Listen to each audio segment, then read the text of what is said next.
Bon, on a toujours le calque courbe qui est là et qui ternit un peu la texture. C'est pas plus mal. Qui lui enlève du contraste.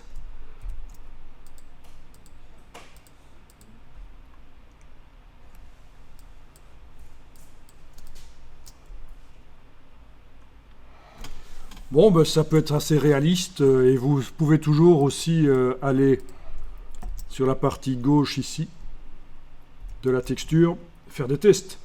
Zoomer en arrière, transformation manuelle, donc un CTRL-T sur le PC, Command-T sur le Mac. On peut tourner, on peut encore zoomer en arrière avec la touche Alt, agrandir encore. Oui, parce que c'est peut-être mieux quand le motif est plus grand. Vous voyez? Valider avec le petit V là au-dessus. Donc à vous de voir.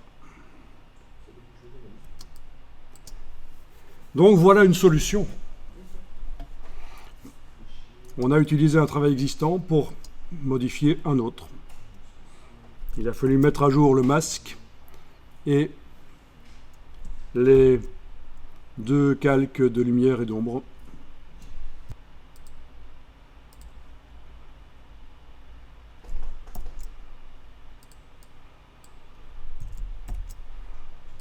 Alors il serait possible de mettre au point un script pour que ce soit automatisé. Cette mise à jour du masque et des deux calques ici pourrait faire partie d'un script d'action, mais il faudrait le mettre au point.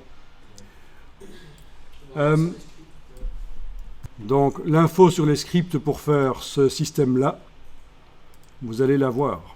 Comment créer le script avec des messages d'accueil qui expliquent, qui rappellent à l'utilisateur du script, qui lui explique comment le script doit être utilisé, qu'est-ce qu'il doit faire, parce qu'à certains moments, le script, c'est pas tout faire. À certains moments, la personne doit faire des choses par elle-même. Donc c'est hyper utile, bien sûr, pour éviter de passer des heures à faire quelque chose qui peut être fait en 30 minutes. Automatiser, que ce soit dans Photoshop ou ailleurs, d'ailleurs. Quoi qu'il en soit. Il nous reste là à voir comment rapidement on peut tester d'autres motifs sur ce téléphone, ou sur la voiture d'ailleurs. Donc ce qu'on va faire, c'est qu'on va aller chercher sur le web des motifs qu'on a le droit d'utiliser, des motifs du domaine public ou Creative Commons. On pourrait bien sûr en créer soi-même des motifs. Dans Illustrator, des motifs, ça se fait. Dans Photoshop, on en fait aussi facilement. Mais là, je n'ai pas le temps de vous expliquer comment faire des motifs Photoshop ou Illustrator. Vous avez des ressources. Ceux que ça intéresse, vous pourrez regarder ça. Non, on va aller chercher des motifs déjà faits qu'on a le droit d'utiliser.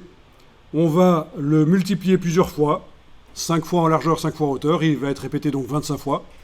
On va l'améliorer éventuellement par intelligence artificielle pour qu'il soit plus net. Et on va le tester sur le téléphone. Donc ça prend 10-15 minutes. Pour l'expliquer, mais pour le faire quand on le connaît, 3 minutes.